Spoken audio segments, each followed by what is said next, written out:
Bom dia, queridas irmãs, irmãos que estão acompanhando esta videoaula. Hoje nós começaremos o estudo da carta de Paulo aos Colossenses e gostaria então de orar com vocês, pedir ao Senhor que esteja ministrando e completando essa palavra nos nossos corações. Oremos então.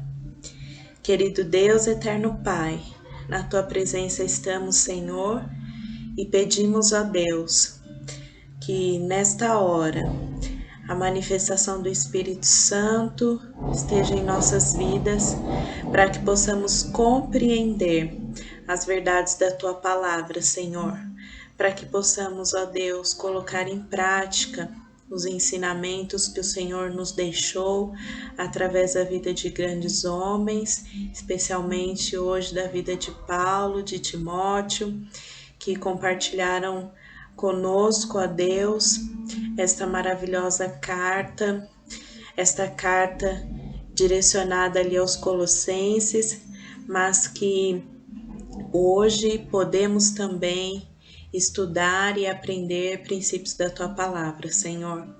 Deus abençoe a vida de cada um, guarde-nos, ó Pai, perdoa os nossos pecados, purifica-nos, Senhor, e que possamos, nesse dia, estudar a Tua palavra e que façamos isso com prazer, pela alegria que ela representa nas nossas vidas, pelo consolo, pela exortação, pela manifestação de quem o Senhor é. Que seja hoje mais uma oportunidade para conhecermos um pouco mais do Senhor, daquilo que o Senhor deixou para nós. Obrigada, Deus, em nome de Jesus. Amém.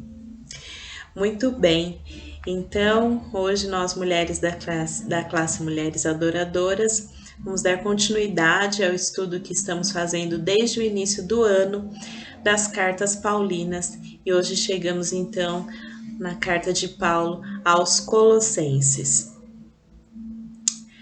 Bem, a cidade de Colossos era uma pequena cidade, né?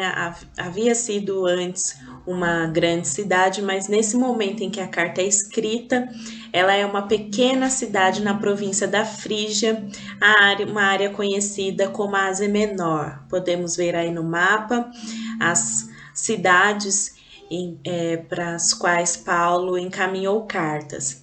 Então, uma pequena cidade que Paulo não conheceu essa igreja, esses irmãos, mas a preocupação dele em trazer ali os ensinamentos do Senhor para aquela igreja também. E mesmo sendo uma pequena cidade, uma pequena igreja, Deus ele não faz diferença entre uma grande quantidade de pessoas, uma igreja grande ou uma igreja pequena. O amor dele e o interesse dele de que as pessoas conheçam de Cristo é o mesmo. Então, Paulo, sabendo disso, manifestou ali então esses ensinamentos através desta carta aos irmãos da cidade de Colossos. Muito bem, então fica uma pergunta para nós: quem foi o fundador desta igreja? Vimos que Paulo foi fundador de algumas igrejas, ali em Corinto especialmente, mas e essa igreja de Colossos? Quem foi o fundador? Bom, a maioria dos estudiosos acredita que foi Epáfras, conforme nós vemos em Colossenses 1:7. Vamos ler? Abra sua Bíblia em Colossenses capítulo 1, versículo 7. Diz assim a palavra do Senhor: segundo fostes instruídos por Epáfras, nosso amado conservo, e quanto a vós outros, fiel ministro de Cristo. Então aqui Paulo diz que Epáfras foi quem instruiu aqueles irmãos e de quem também ele recebeu notícias e por isso escreveu essa carta. Então, há esse consenso de que Epáfras provavelmente foi o fundador desta igreja.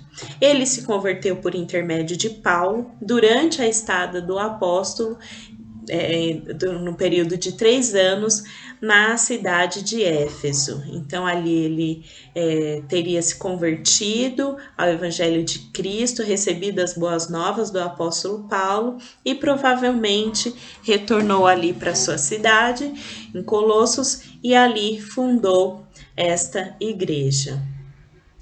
Bem, interessante nós observarmos que esse homem, esse missionário, esse fundador, esse pastor ali da igreja, é mencionado apenas 3 vezes na Bíblia.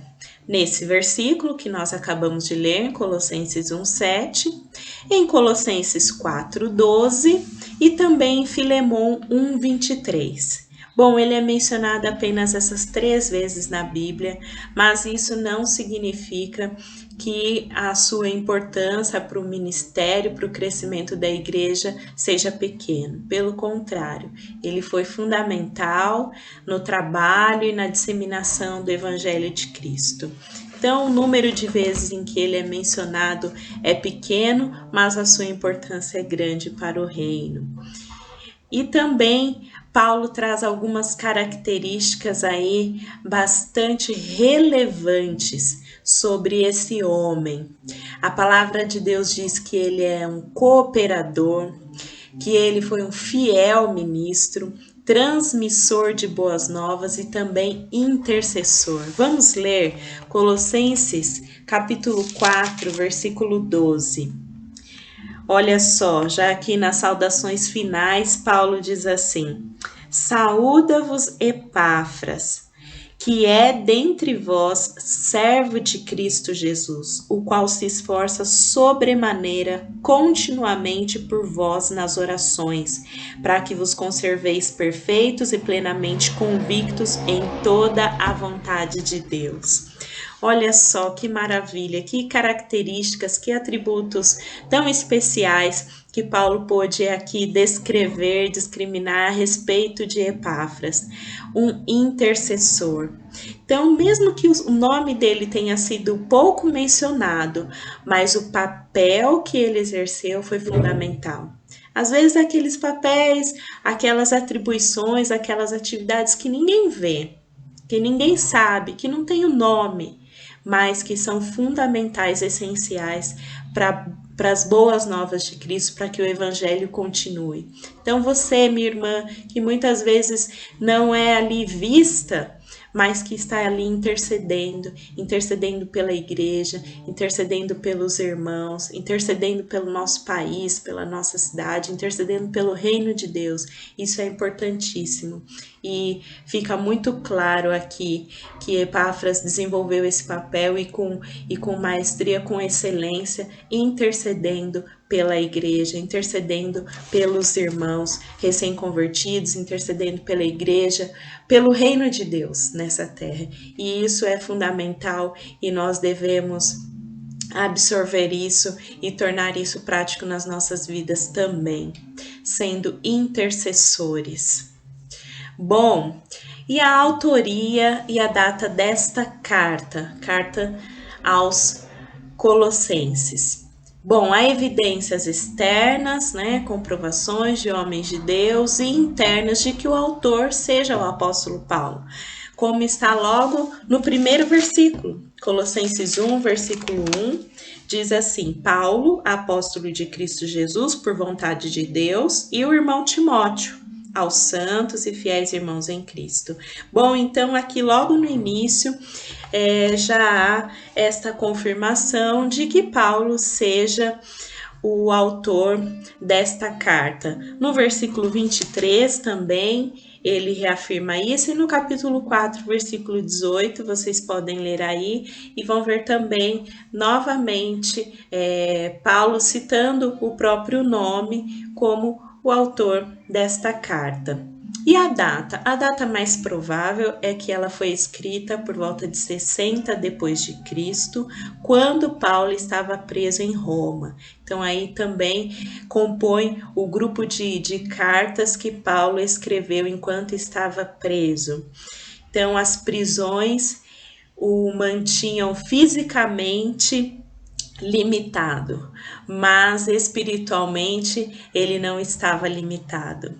Nós também hoje estamos, né, muitos de nós presos em suas casas por conta desse tempo de pandemia que nós estamos vivendo.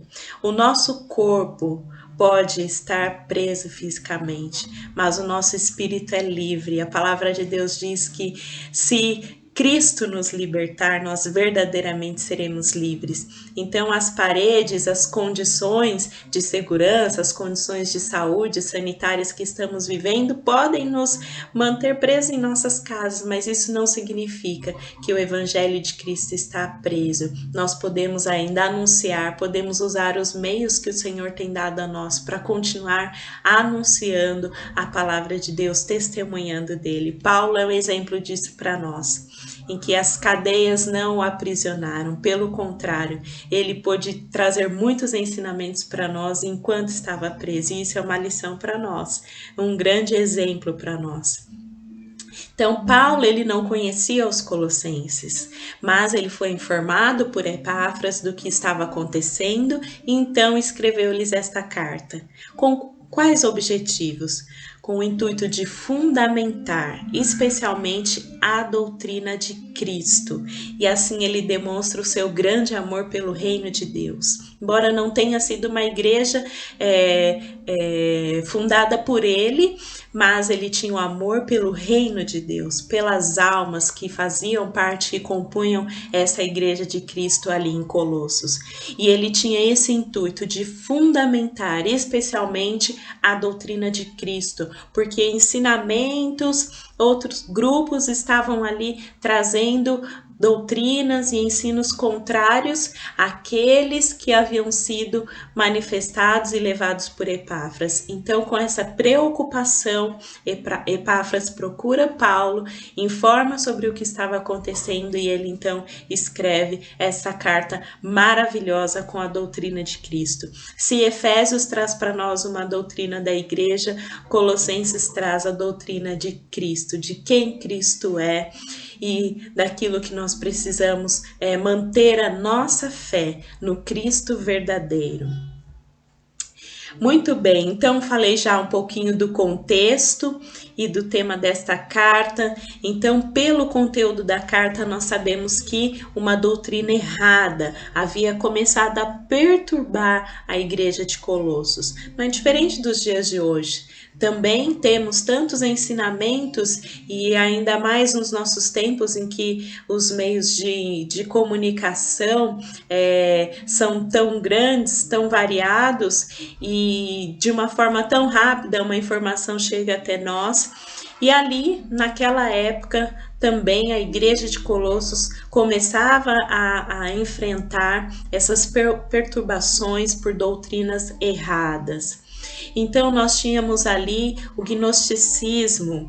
Do grego, gnose significa conhecimento. Então, um grupo de pessoas que alegavam possuir conhecimentos superiores e ensinavam que o Cristo era uma influência divina que viera sobre o homem Jesus no momento do seu batismo e que o Cristo deixara Jesus pouco antes da crucificação, entre outros ensinos que eles pregavam. Então, o gnosticismo ali começando a disseminar ideias contrárias ao ensino verdadeiro de Cristo. Tínhamos também um outro grupo, uma outra corrente, o antinomianismo, que defendiam que debaixo da graça não é preciso praticar o domínio próprio.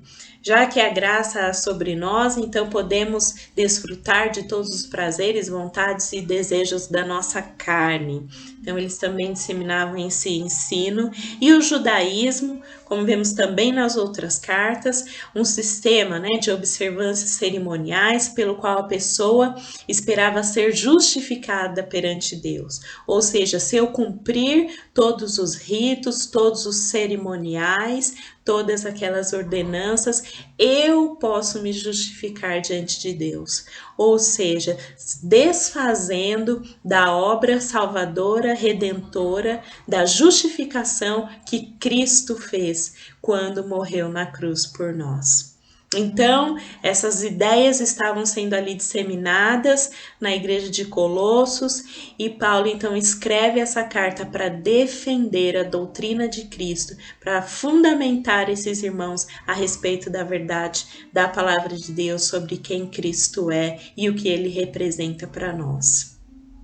Então, vamos agora começar aqui pela saudação. Abra sua Bíblia em Colossenses capítulo 1, versículos 1 e 2. Paulo, como de costume e como era naquela época, as cartas elas começavam com a apresentação de quem estava escrevendo. Hoje nós temos nas nossas cartas e também nos comunicados que fazemos, bilhetes, enfim, geralmente a pessoa que escreve, o seu nome aparece no final. Mas antigamente, aquele que estava escrevendo a carta, ele já se identificava logo no início. E nós vemos isso muito claro nas cartas paulinas e nesta também. Colossenses 1, 1 e 2. Paulo, apóstolo de Cristo Jesus, por vontade de Deus, e o irmão Timóteo, aos santos e fiéis irmãos em Cristo, que se encontram em Colossos, graça e paz a vós outros, da parte de Deus, o nosso Pai. Então, nós temos aqui Paulo começando com essa saudação, se apresentando como um apóstolo, ou seja, como um ministro, como aquele que vai levar a palavra de Deus, aquele que representa Jesus Cristo, e por vontade de Deus, porque foi Deus exatamente quem o chamou. Vocês se lembram lá em Atos capítulo 9, na estrada para Damasco, Paulo, ele é chamado por Jesus Cristo e a partir dali sua vida toma um novo rumo. E ele apresenta também o irmão Timóteo. Ele apresenta o irmão Timóteo, ou seja, Paulo já estava ali preparando outras pessoas para que o evangelho de Cristo continuasse. Nós não devemos ter domínio sobre aquilo que, sobre o papel que nós exercemos no sentido de não querer dividir, não querer compartilhar, não querer que outros continuem a obra. Então, Paulo sabia que em algum momento ele não estaria mais presente, então já demonstra ali a sua preocupação em apresentar o irmão Timóteo ao seu lado e para que as pessoas também o conhecessem e como realmente aconteceu, né? Timóteo se tornou um grande homem de Deus, pastor também ali da Igreja de Cristo. E ele descreve, interessante como ele descreve os irmãos como santos e fiéis. Essa palavra santo no nosso meio perdeu um pouco o sentido verdadeiro, logo nós já pensamos em imagens, né, na questão da idolatria, mas a palavra santo, ela tem um sentido muito importante para nós. Santo significa estar separado. E esse processo de santificação acontece na nossa vida e acontecerá também de uma forma maravilhosa. Acontece primeiramente no momento da justificação. No momento em que nós aceitamos a Jesus Cristo, nós somos justificados. Então, Jesus, ele nos separa. A palavra de Deus diz que ele nos tira do império das trevas e nos traz para o reino de luz, ou seja, nós somos separados deste mundo, nós somos justificados diante de Deus. A ira de Deus que estava sobre nós, ela foi desviada de nós por Cristo Jesus, pela obra de Cristo Jesus. E aí nós estamos no processo de santificação. Nós somos separados por Deus, mas esse processo de santificação continua na nossa vida, na pessoa do Espírito Santo de Deus, que vai nos ensinando e nos conformando à imagem de Cristo. E finalmente nós teremos o momento da glorificação, momento esse em que nós teremos o nosso corpo corruptível transformado em incorruptível. Então experimentaremos dessa glorificação no momento em que Cristo nos levar para si, na hora em que nós tivemos esse encontro maravilhoso com o Senhor, então teremos os nossos corpos glorificados, e aí culminando nesse processo de santificação com a glorificação do Senhor. Então Paulo já descreve ali os irmãos como santos porque eles já foram separados e eles estão nesse processo de santificação, aguardando pela glorificação maravilhosa em Cristo Jesus. E ele apresenta os irmãos como a igreja, irmãos em Cristo, ou seja, a igreja em Cristo. Essa é a nossa posição espiritual. Nós somos igreja do Senhor Jesus Cristo, fazemos parte da família do Senhor. Mas ele também descreve os irmãos como aqueles que se encontram em Colossos, ou seja, tem uma posição geográfica. A igreja é espiritual, mas nós também temos a igreja local. E Hebreus 10, 25 diz para nós que nós devemos continuar, que nós não devemos deixar de congregar como irmãos. Hoje nós não estamos juntos presencialmente por conta do que está acontecendo no mundo, mas existe a igreja local e é importante que nós tenhamos um vínculo com uma igreja local, assim como o apóstolo apresenta aqui os irmãos em Colossos. E logo depois, no versículo 3, a partir do versículo 3 até o versículo 14, Paulo vai apresentar uma ação de graças e uma oração maravilhosa que ele faz por esses irmãos tão queridos. A palavra de Deus diz assim, Colossenses 1:3, dando sempre graças a Deus, Pai de nosso Senhor Jesus Cristo, quando oramos por vós. Oramos no plural, porque ele está ali representando também Timóteo, Epáfras também como intercessor. Olha que maravilha, Paulo preso, mas ele encontra ali motivos para agradecer, não é? E que situação que você está vivendo hoje? Olhe para o Senhor. Fixe seu olhar no Senhor, olhe para Jesus Cristo e você terá motivos para agradecer pela salvação em Cristo Jesus. Então Paulo, ele começa então agradecendo a Deus e ele cita 3 características essenciais da vida cristã. A partir do versículo 4 ele diz assim, desde que ouvimos da vossa fé em Cristo Jesus e do amor que tendes para com todos os santos, por causa da esperança que vos está preservada nos céus, da qual antes ouvistes pela palavra da verdade do Evangelho. Irmãs, irmãos, nesses versículos, Paulo então apresenta essas 3 características, 3 aspectos essenciais e que marcam aquele que tem essa maturidade cristã, a fé, o amor e a esperança. E é muito comum nós vermos nas cartas Paulo falando sobre esses 3 aspectos, porque são essenciais e mostram aqueles que são maduros, que têm uma maturidade cristã. E eles apontam para a pessoa de Jesus Cristo, a fé em Jesus Cristo, o amor que ele demonstrou, se submetendo ao Pai e se entregando por nós, e a esperança que é Jesus Cristo. 1 Coríntios 13:13 fala sobre isso. E agora permanecem a fé, a esperança e o amor, e o maior deles é o amor. 1 Tessalonicenses 1:3, vamos ler o que diz a palavra do Senhor. 1 Tessalonicenses, capítulo 1, versículo 3, que diz assim, recordando-nos diante do nosso Deus e Pai da operosidade da vossa fé, da abnegação do vosso amor e da firmeza da vossa esperança em nosso Senhor Jesus Cristo. Esses 3 aspectos são visíveis na sua vida? São visíveis na minha vida? Será que o Senhor Deus, ao olhar para nós, ele encontra fé? Ele encontra o amor por ele, o amor pelas pessoas? E nós esperamos em Cristo Jesus? Ou estamos vivendo tão somente esperando nesse mundo? A palavra de Deus diz que se nós assim agirmos, somos os mais miseráveis. Se esperamos apenas pelas coisas desse mundo, mas se a nossa esperança está em Cristo, então nós podemos viver a plenitude da vida cristã. 1 Tessalonicenses 5:8 também ele faz referência novamente a esses três aspectos.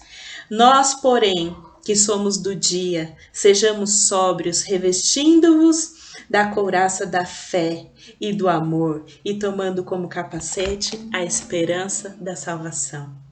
Que todos os dias, ao orarmos, ao buscarmos a Deus, possamos pedir: Senhor, ajuda-me na minha incredulidade, como pediu aquele pai, aquele homem, diante de Cristo. Aumenta-nos a fé. Senhor, ensina-me a amar como o Senhor amou, e a esperar em Ti somente, mesmo que nesse mundo, como disse Abacuque, que não haja fruto na videira, o produto da oliveira minta, não haja gado no curral, mas ainda assim me alegrarei no Senhor, porque Ele é a minha esperança. Que seja essa nossa oração, que seja esse o nosso pedido, como Paulo fez então essa ação de graça por Deus e pôde também orar. E o objetivo do Evangelho? Vejamos o versículo 6, voltando lá, Colossenses, capítulo 1, versículo 6, diz assim: que chegou até vós, como também em todo o mundo, está produzindo fruto e crescendo. Tal acontece entre vós desde o dia em que ouvistes e entendestes a graça de Deus na verdade. Irmãs, o objetivo do Evangelho e a responsabilidade nossa como cristãos é frutificar e crescer. Nós não somos salvos pelas obras, mas todo aquele que é salvo, ele pratica boas obras. É uma consequência daquele que for salvo por Cristo. Ele quer disseminar, ele quer frutificar e quer crescer. E como isso é possível? João 15 fala para nós que se nós estivermos firmes na videira, que é Cristo Jesus, nós poderemos frutificar, produzir fruto. Paulo apresenta então um exemplo grandioso e perfeito de uma oração de intercessão, nos versículos de 9 a 14. Vamos ver aqui, versículos de 9 a 14, Colossenses 1. Por esta razão, também nós, desde o dia em que o ouvimos, não cessamos de orar por vós e de pedir, olha só, irmãos, que transbordeis de pleno conhecimento da sua vontade, em toda a sabedoria e entendimento espiritual, a fim de viverdes de modo digno do Senhor, para o seu inteiro agrado, frutificando em toda boa obra e crescendo no pleno conhecimento de Deus, sendo fortalecidos com todo o poder, segundo a força da sua glória, em toda perseverança e longanimidade, com alegria, dando graças ao Pai, que vos fez idôneos à parte que vos cabe da herança dos santos na luz. Que oração, que intercessão. E aqui nós podemos ver 4 aspectos pelos quais Paulo ora por esses irmãos, Paulo e os demais. Compreensão espiritual, uma vida digna do Senhor, muito poder e um espírito grato. Aqui nós temos um maravilhoso exemplo de como podemos orar por nós e como podemos interceder pelos irmãos, pelos filhos de Deus, pedindo a Deus que nos dê compreensão espiritual, para que a gente não se perca com tantas coisas, com tantas notícias, com tantos ensinos, que tenhamos compreensão espiritual. Paulo pede isso por eles porque sabe do momento e do que estava acontecendo naquele tempo. Paulo pede também para que eles tenham uma vida digna do Senhor. Nós também devemos orar por isso, por nós e pelos outros, para que tenhamos uma vida digna, para que possamos dar bom testemunho, para que o Senhor nos ajude nas nossas fraquezas. A palavra de Deus diz que devemos ter paciência com aqueles que estão fracos, então que o Senhor nos ajude. E também pedir por muito poder. Muito poder para quê? Para podermos permanecer firmes diante das situações, diante das investidas desse mundo, de Satanás, da nossa carne, que atenta contra o Espírito de Deus, nossos desejos, que tenhamos poder para permanecer firmes e, sobretudo, que tenhamos um espírito grato. como é ruim, como é difícil viver perto de pessoas que estão o tempo todo reclamando, o tempo todo falando sobre as coisas ruins, reclamando, sempre murmurando, murmurando. Como é bom viver, estar perto de pessoas que são agradecidas, que conseguem, no meio das situações, ver ali a mão do Senhor, ver ali a bênção do Senhor.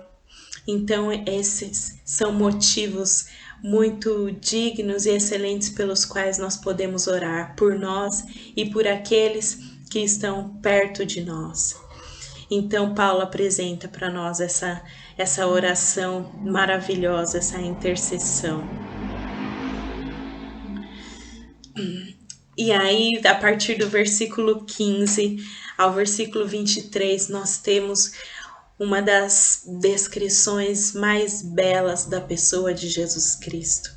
As glórias de Cristo, aquele que é a cabeça, o cabeça da igreja. Do versículo 15 ao versículo 23. Vamos ler essa descrição maravilhosa que o apóstolo fala da pessoa e da obra de Jesus Cristo. Ele nos libertou do império das trevas e nos transportou para o reino do Filho de seu amor, no qual temos a redenção, a remissão dos pecados. Este é a imagem do Deus invisível, o primogênito de toda a criação, pois nele foram criadas todas as coisas nos céus e sobre a terra, as visíveis e as invisíveis, sejam tronos, sejam soberanias, quer principados, quer potestades. Tudo foi criado por meio dele e para ele. Para ele. Ele é antes de todas as coisas, nele tudo subsiste. Ele é a cabeça do corpo, da igreja. Ele é o princípio, o primogênito de entre os mortos, para em todas as coisas ter a primazia. Porque aprouve a Deus que nele residisse toda a plenitude. E que, havendo feito a paz pelo sangue da sua cruz, por meio dele, reconciliasse consigo mesmo todas as coisas, quer sobre a terra, quer nos céus. E a vós outros também, que outrora éreis estrangeiros e inimigos no entendimento pelas vossas obras malignas, agora, porém, vos reconciliou no corpo da sua carne, mediante a sua morte, para apresentar-vos perante ele santos, inculpáveis e irrepreensíveis. Se é que permaneceis na fé, alicerçados e firmes, não vos deixando afastar da esperança do evangelho que ouviste e que foi pregado a toda criatura debaixo do céu, do qual eu, Paulo, me tornei ministro. Que descrição maravilhosa da pessoa de Cristo. Paulo foi enfático ali falando sobre Cristo, diante de todas as investidas que aqueles irmãos estavam sofrendo, inclusive sobre a pessoa de Cristo, a natureza de Cristo e quem ele é. Então, nós temos a descrição de Jesus Cristo relacionando-se com o Pai, no versículo 15, com a criação, nos versículos 16 e 17, e com a igreja, no versículo 18. Ele é o representante de Deus, ele é a imagem do Deus invisível. O Deus que nós nunca vimos se personificou na pessoa de Cristo. E hoje, nós devemos cumprir esta representação. Em Colossenses mesmo, nós vamos estudar esse capítulo mais à frente, mas vamos ver aqui os versículos 9 e 10 do capítulo 3. Olha o que diz: não mintais uns aos outros, uma vez que vos despistes do velho homem com seus feitos e vos revestistes do novo homem, que se refaz para o pleno conhecimento, segundo a imagem daquele que o criou. Lá em Gênesis, a palavra de Deus diz que nós somos criados à imagem de Deus. Mas o pecado corrompeu essa imagem em nós. Então, aqui em Cristo, é possível que essa imagem, que essa representação seja restaurada em nós. Também em 1 Coríntios capítulo 5, 18 a 20, vamos voltar um pouquinho. Primeira carta aos Coríntios, no capítulo 5, É um texto bastante conhecido, principalmente da Organização Embaixadores do Rei, versículo tema deles, 1 Coríntios 5, 18 e 20, mas que é para todos nós. Desculpa, irmãs, aí está 1 Coríntios, mas é segunda. 2 Coríntios, capítulo 5, versículos 18 e 20, diz assim, 18 a 20, segunda carta aos Coríntios, corrijam aí. Ora, tudo provém de Deus, que nos reconciliou consigo mesmo por meio de Cristo e nos deu o ministério da reconciliação. Hoje esse ministério é nosso. A saber que Deus estava em Cristo reconciliando consigo o mundo, não imputando aos homens as suas transgressões, e nos confiou a palavra da reconciliação. De sorte que somos embaixadores em nome de Cristo, como se Deus exortasse por nosso intermédio, em nome de Cristo. Como se Deus exortasse, pois rogamos que vos reconcilieis com Deus. Então agora, irmãs, esse papel de reconciliar o homem com Cristo é nosso. Nós temos essa missão, Deus nos deixou essa missão, reconciliar o homem com Cristo.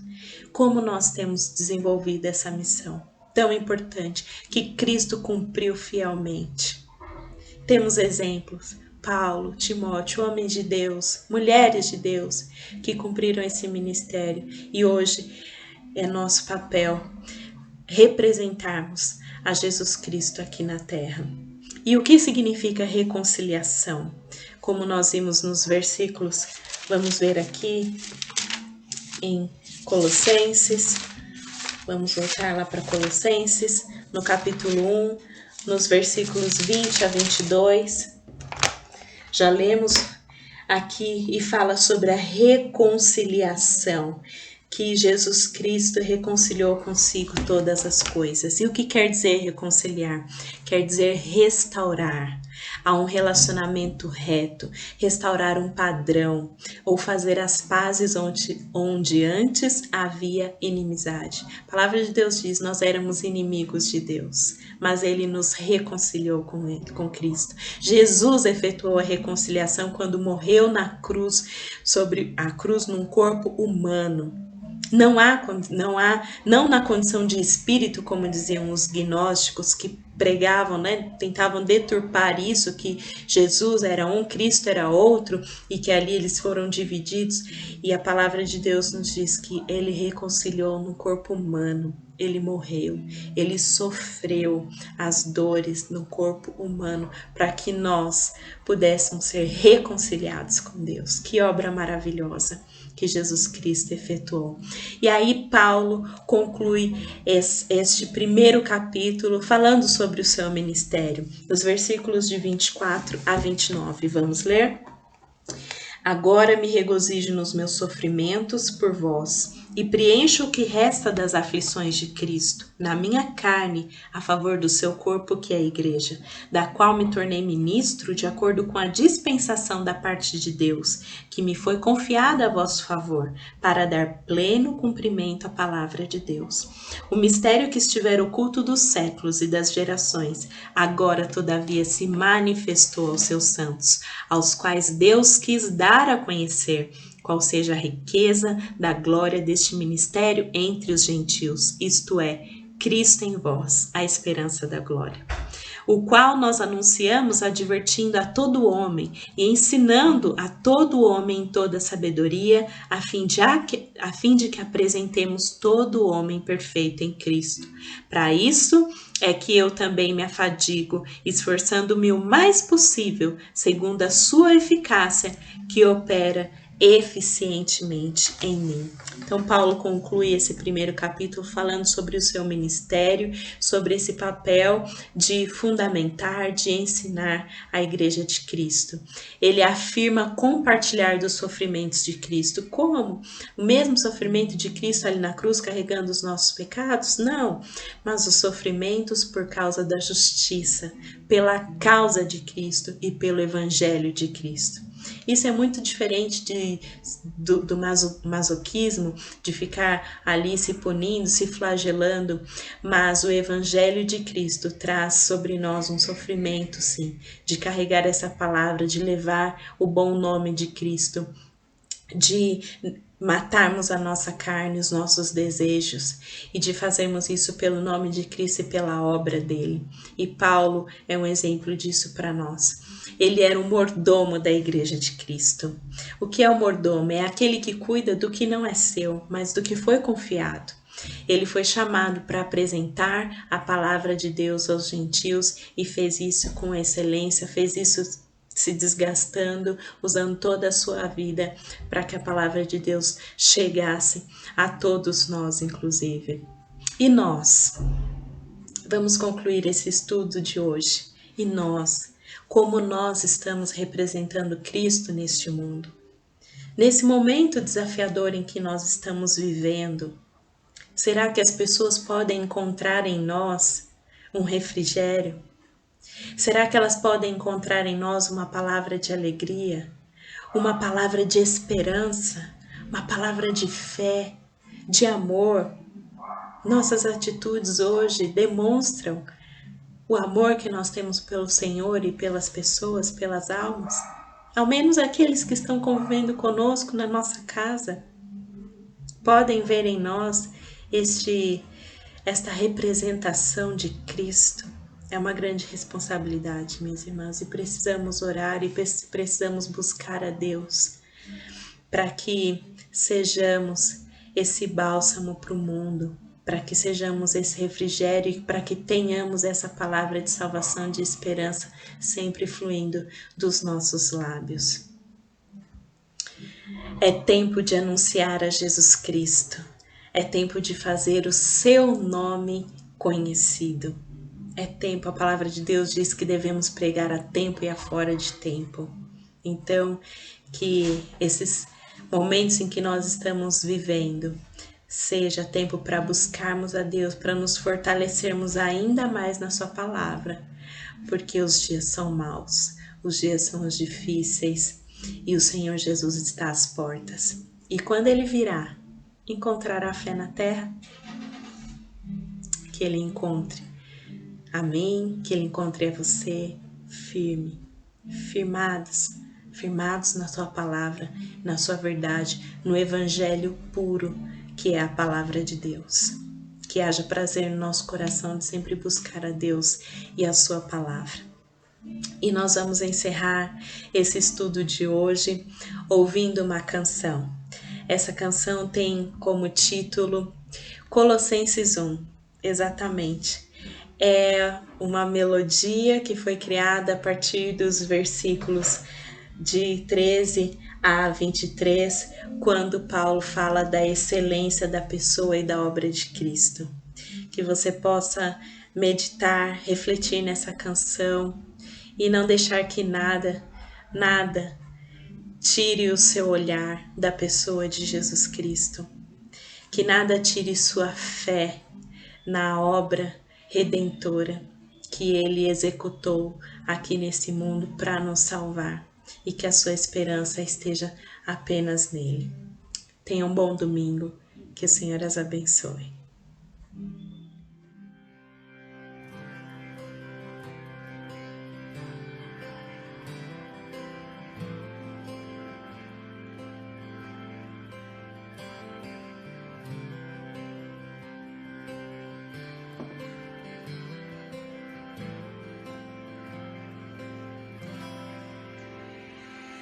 Ele é a imagem do Deus invisível.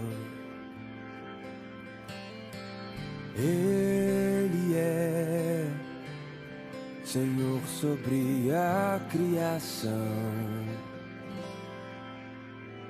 pois nele foram criadas todas as coisas, nos céus e na terra, sejam tronos, soberanias, poderes ou autoridades.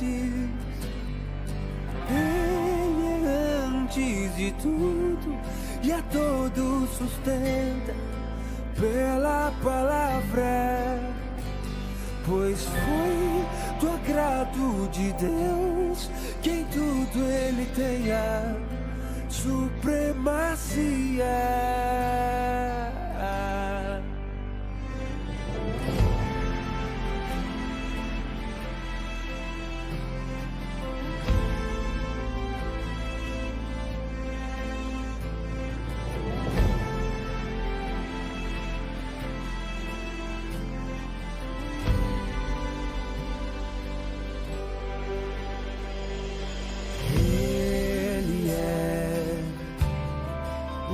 Esplendor da glória do Pai, Ele é a exata expressão do seu ser, pois nele foram criadas todas as coisas nos céus e na terra, sejam tronos, soberanias, poder